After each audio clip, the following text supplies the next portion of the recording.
The camera flash was a cruel, blinding starburst in the dim light of the hospital room. It wasn't the gentle click of a proud father's phone. It was the aggressive, predatory flash of a professional camera. My husband, Richard, stood at the foot of my bed, his face not filled with wonder or love, but with the cold, calculating focus of a director. Beside him, a photographer he'd hired was capturing my most vulnerable moment. And I was exposed, shivering under a thin hospital sheet, my body still trembling from the trauma of delivering 8 premature babies, 8 daughters. The C-section scar was a raw, burning line across my abdomen.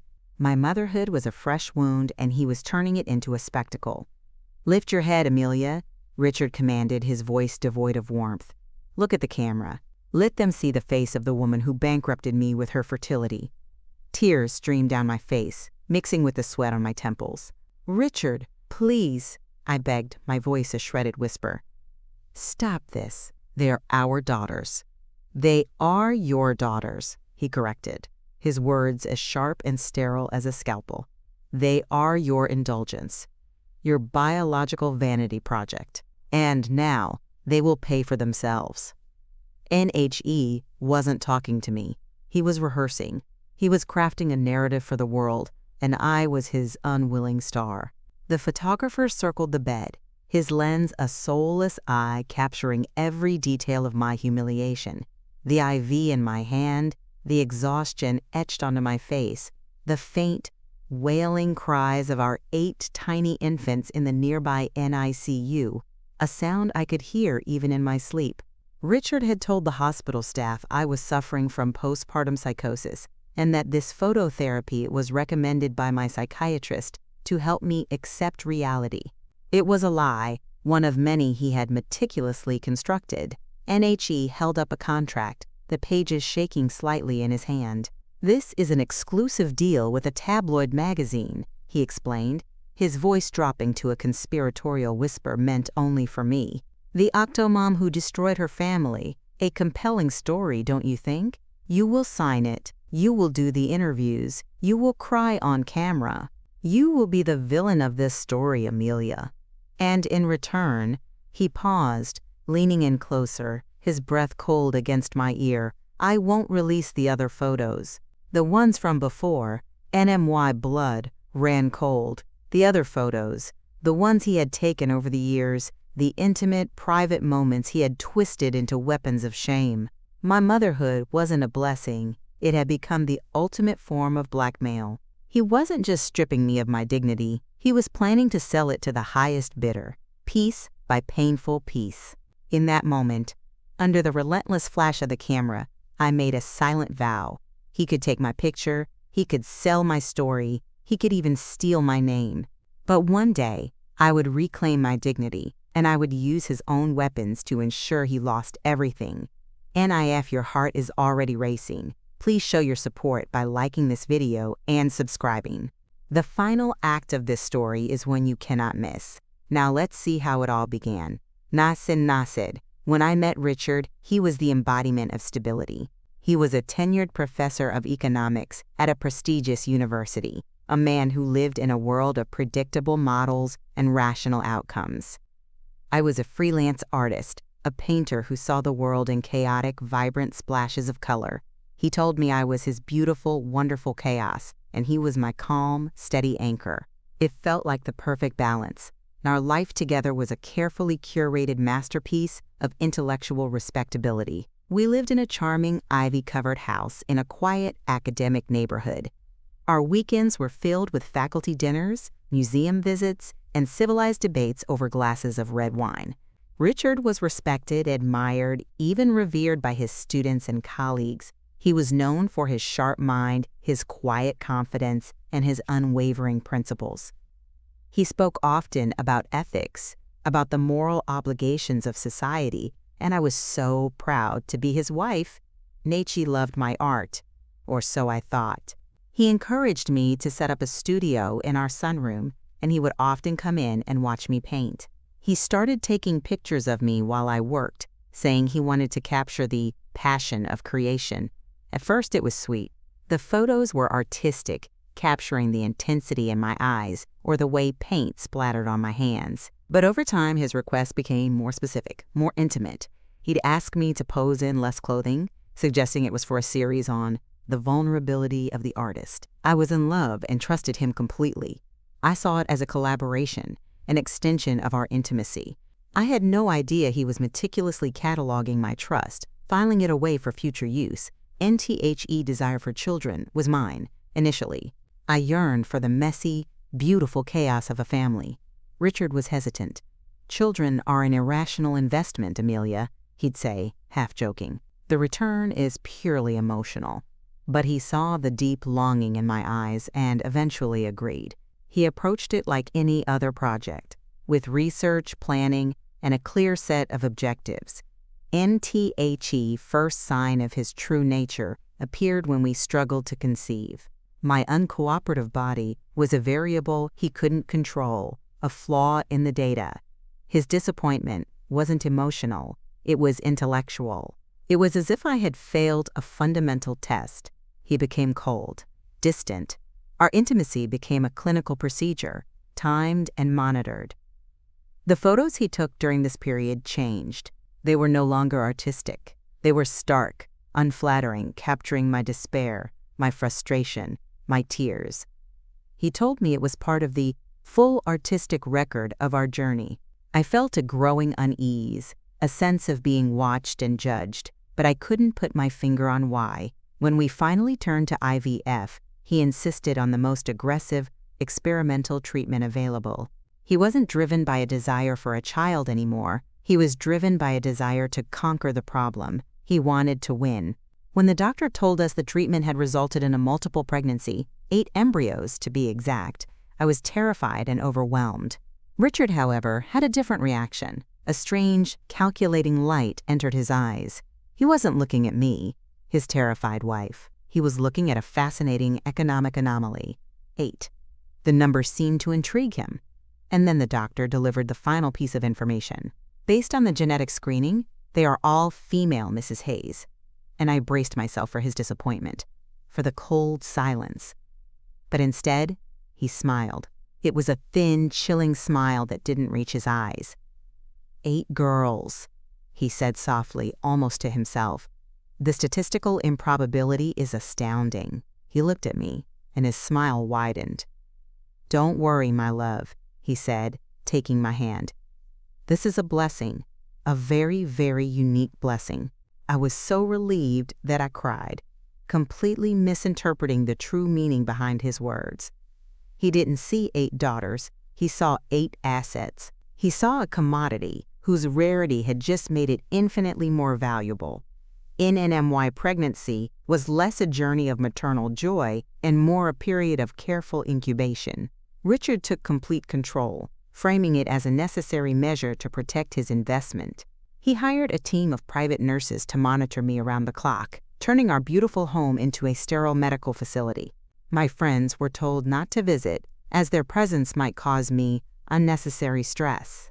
I was isolated, a prisoner in my own sunroom, which had been converted into a hospital room.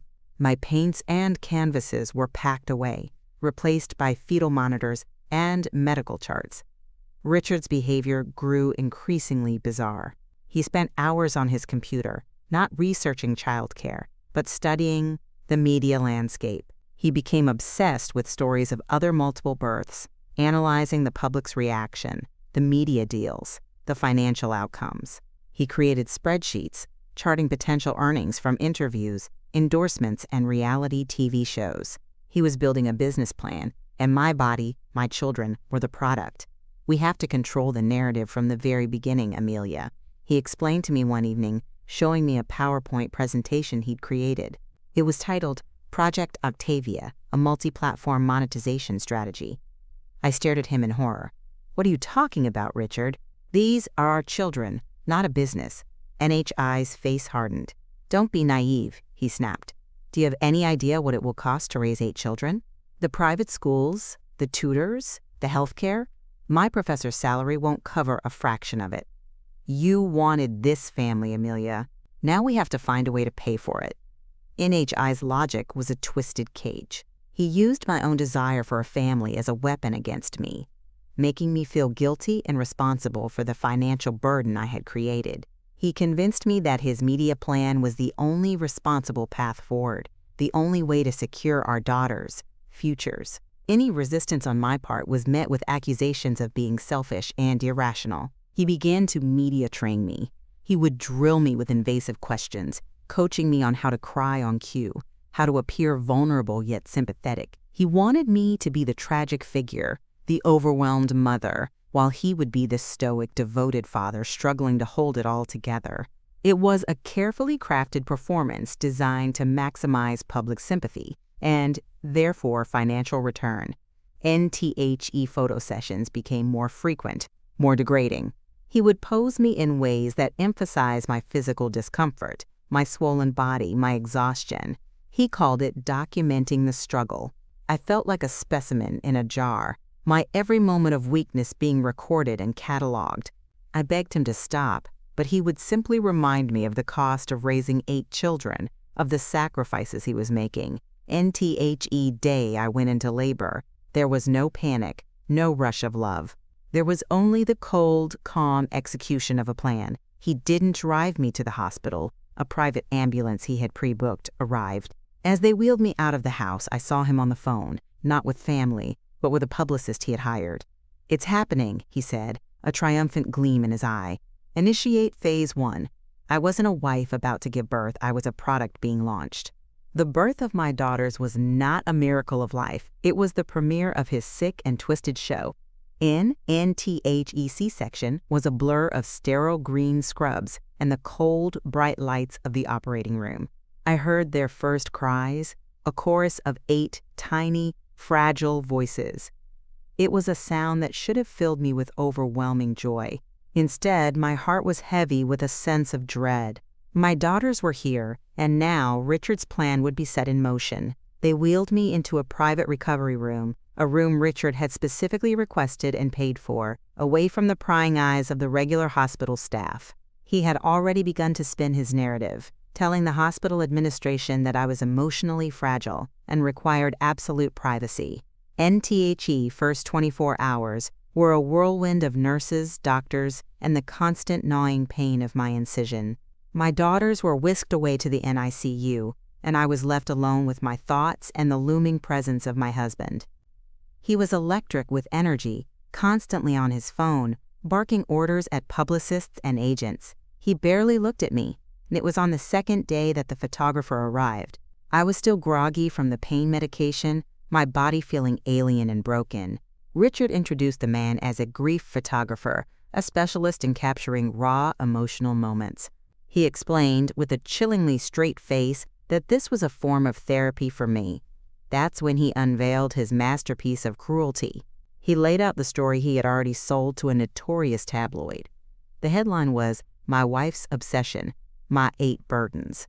The article painted me as a mentally unstable woman who, desperate for a child, had recklessly pursued fertility treatments against his better judgment. It portrayed him as the long-suffering husband, now trapped by the consequences of my selfish actions.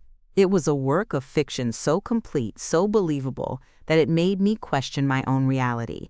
"You will give them an exclusive interview," he stated, not asked. "You will confirm this story. You will cry. You will express remorse for what you have done to our family." "No," I whispered, finding a strength I didn't know I possessed. I won't lie and destroy my own name." NHE smiled that cold, thin smile again.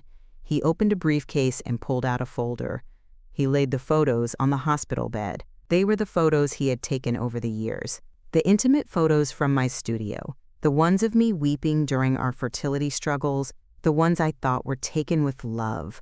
But seen through his eyes, they were damning. Stripped of their context, they painted a portrait of a woman who was vain, unstable, and sexually deviant. "The tabloid will pay a lot for this story, Amelia," he said softly, "but they will pay 10 times more for this one." He gestured to the photos. "The Secret Life of the Octomom. Imagine the headlines. If you don't sign this contract and play your part, This folder goes to every media outlet in the country.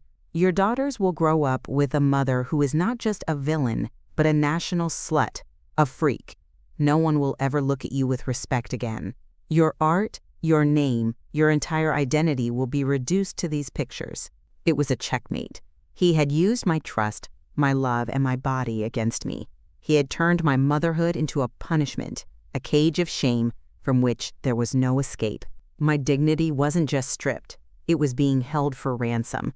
With tears blurring my vision and my hand shaking so badly I could barely hold the pen, I signed the contract. The camera flashed, capturing my surrender. It was the first of many photos that would sell my soul, and end life became a surreal performance. I was discharged from the hospital and returned to our home, which was now a television set. A reality TV crew moved in, their cameras capturing my every move. My life was no longer my own. It was scripted, edited, and broadcast for public consumption. I was the Octomom, a national caricature of tragic, irresponsible motherhood, and I played my part as Richard directed. I cried on camera. I spoke of my regret and my emotional instability. I allowed myself to be portrayed as a fragile, broken woman, completely dependent on my heroic, long-suffering husband. Each interview, each staged scene, felt like a small death. The public, fed Richard's carefully crafted narrative, responded as he'd predicted. I was vilified in online forums and talk shows. He was praised for his strength and fortitude. NMY. Only moments of peace were in the dead of night in the nursery he had built for the cameras. It was the one place he allowed me to be alone with my daughters. As they grew stronger and came home one by one from the NICU, I would sit in the dark, holding them, whispering the truth to them. I named them for things I had lost and hoped to find again: promise, clarity, honor, grace, faith, sage, verity, and hope. They were my secret, my reason for enduring the daily humiliation. NBUT, even in my gilded prison, I was not entirely alone. An army was gathering in the shadows, an army of women who saw through the performance. It started with the nurses in the NICU. They were women who worked 12-hour shifts, who saw true suffering and true strength every day. They saw the way Richard would perform for the cameras, then ignore his daughters when he thought no one was watching. They saw the way I would break down in tears the moment the crew left, my exhaustion and love for my children palpable and real. One of them, a veteran nurse named Carol, became my silent ally. She would sneak me extra moments with the babies, away from the prying eyes of the cameras. "We see you," she whispered to me one night, pressing a warm cup of tea into my hands. "We know what's real." NTHE whisper spread. The female producers and crew members on the reality show, hired to create a villain, began to see the truth. They saw the folder of blackmail photos Richard kept locked in his office. They saw the way he would verbally abuse me when the mics were off. They saw the stark contrast between the public hero and the private monster. A young production assistant named Lena, tasked with logging the thousands of hours of footage, began to secretly copy clips. Not the clips that made it to air, but the ones that were left on the cutting room floor. Richard's sneering comments, his cold indifference to the babies, his whispered threats to me. She was risking her career, but her conscience wouldn't let her stay silent. These women, the nurses, the producers, the assistants, were the unseen audience. They were the ones who saw the truth behind the facade. They couldn't speak out publicly for fear of Richard's wrath and his army of lawyers, but they were collecting evidence, bit by bit, creating a secret archive of his cruelty. They were waiting for the right moment, for a crack in his perfect, televised world. NTHE crack appeared during a live television interview. It was supposed to be the pinnacle of Richard's media strategy, a prime-time special with a famous journalist known for her sympathetic interviews. The stage was set for Richard to receive his crown as the nation's most noble father.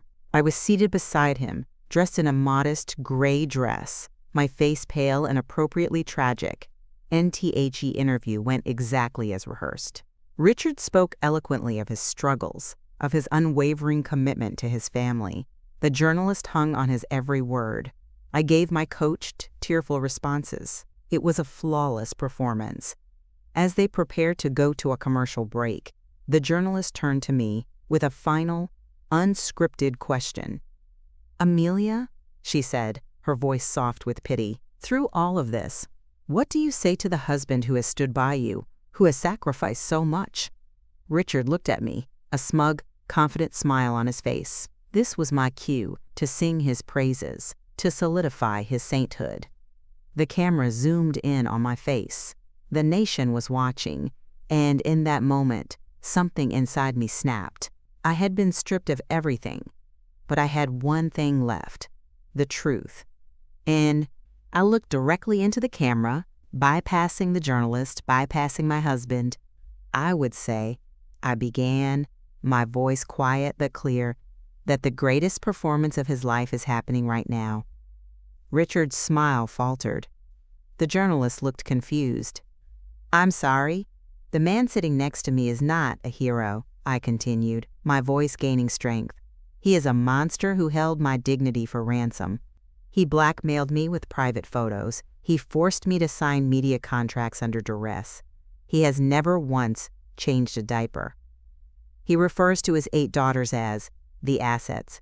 This entire narrative, this show, this interview, it's a lie, and I will not be a part of it for one more second." NTHE Studio was in stunned silence. Richard's face went from shock to pure, unadulterated rage. He grabbed my arm, his fingers digging into my flesh. "Shut up," he hissed, forgetting the live microphone on his lapel. "You will ruin everything, you stupid bee." NHE never finished the sentence. In the control room, Lena, the young production assistant, saw her moment. With a shaking hand, she hit a button. The carefully planned commercial break was replaced by a montage of raw, unedited footage she had prepared. NTHE massive screen behind us flickered to life. There was Richard, telling the photographer to get a shot of her looking pathetic. There he was, screaming at me that I was a walking bank account. There he was, laughing with his publicist about how gullible the public was. Clip after clip, his private cruelty was laid bare for millions to see. The unedited truth, raw and undeniable, was being broadcast live to the world. And I stood up, pulled my arm from his grasp, and walked off the set. I didn't look back. I could hear the chaos erupting behind me, the shouting, the frantic commands of the producers. But I just kept walking. I had lost everything, but in that moment, I had finally reclaimed my soul. NTHE fallout was immediate and catastrophic. The live television broadcast became a national scandal, not about me, but about him. The hashtag #TheRealProfessorAhole trended for weeks. The university, facing immense pressure from students, alumni, and the public, suspended him immediately and launched an internal investigation. The reality show was canceled. The tabloid that had published his lies was forced to issue a public retraction, an apology to avoid a massive lawsuit. NTHE army of women who had been working in the shadows now came into the light. Nurse Carol and her colleagues from the NICU gave statements to the press about his neglectful behavior. Lena, the production assistant, handed over her entire archive of raw footage to my newly hired lawyer, a fierce, brilliant woman who took my case pro bono after seeing the live broadcast. NTHE legal battle was swift and brutal. Richard's carefully constructed world crumbled. The blackmail photos, once his greatest weapon, became the primary evidence against him in a lawsuit for extortion and emotional distress. The contracts he had forced me to sign were deemed null and void. In the custody battle, the judge, a stern woman who had seen the broadcast, took one look at the evidence and awarded me sole, undisputed custody of my 8 daughters. She looked at Richard with undisguised contempt. "You, sir," she said, her voice dripping with ice, "are a disgrace to your profession and to the title of father. "You will not be allowed near these children." NHE lost everything: his job, his reputation, his home, and his children. In the end, he was forced to pay a massive settlement, ironically bankrupting him for real this time. The man who lived by the laws of economics was destroyed by them. The assets he had tried to cultivate had become his greatest liability. Justice, it turned out, had a price, and he was the one who had to pay it. In THE, final time I saw him, he was leaving the courthouse, surrounded by a mob of reporters shouting questions. He looked haggard, defeated, a ghost of the confident man he once was. Our eyes met for a brief second. I saw no remorse, only the bitter resentment of a man who had been outplayed at his own game. I felt nothing for him. He was just a bad investment, a sunk cost. I turned away and walked toward my car, where my 8 beautiful daughters were waiting. In the years that followed, we built a new life, one far away from the cameras and the headlines. We moved to a small coastal town, into a house with a large, light-filled studio overlooking the ocean. The settlement money provided us with security, but our wealth was not in dollars.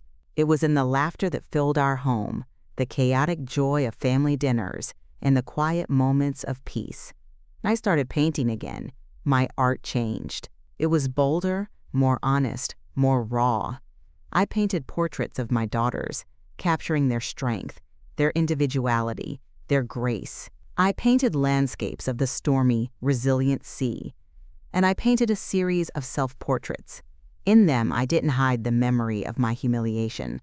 I incorporated newspaper clippings and distorted images from the reality show into the canvas, painting over them, reclaiming them, transforming them into a narrative of survival. My art became my voice, and it was a voice that could no longer be silenced. NMY daughters grew into remarkable young women.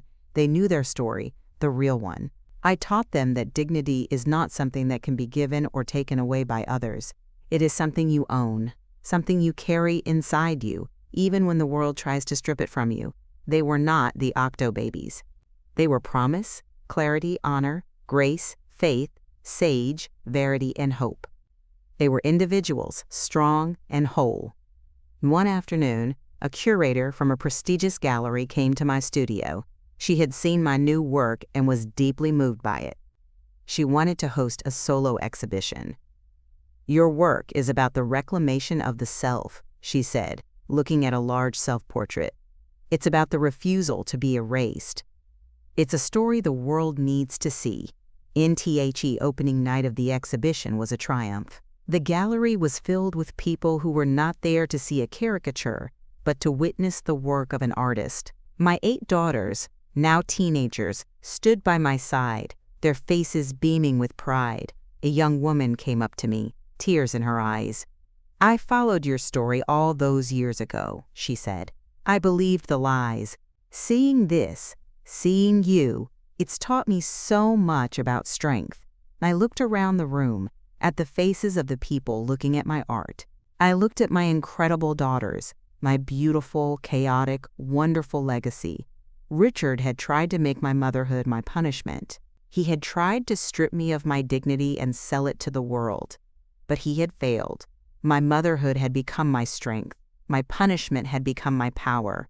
And my dignity, I realized, had never been in his hands at all. It was on the canvas, in the eyes of my children, in the quiet, unshakable core of my own heart. It was a masterpiece of my own making.